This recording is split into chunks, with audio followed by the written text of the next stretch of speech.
Nega siz ozmaysiz? Har qanday dieta qilsangiz ham, qo'shimcha batli ichsangiz ham hech qanaqa rezultat yo'q. Chunki siz ozishni birinchi bo'lib miyadan boshlashingiz kerak. Aynan sizni chalg'itadigan telefon, televizor, har xil stress, yo'l-yo'lakay ovqatlanishni to'xtatishingiz kerak, o'chirib qo'yishingiz kerak. Ayniqsa ovqatlanayotgan paytda.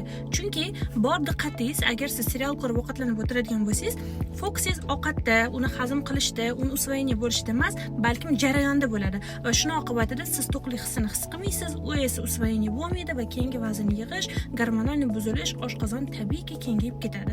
Shuning uchun imkon qadar ovqatlanayotgan paytingizda bor diqqatingiz ovqatingizga, shukronalik bilan, uni ichida nimalar bor, qanday maza keladi sizga, nimalar ta'sir qiladi ovqat yeganingizdan keyin, qanaqa o'zingizni his qilasiz, shularni o'ylab bor kuchingizni, diqqatingizni 2 minut ko'p vaqt ketmaydi.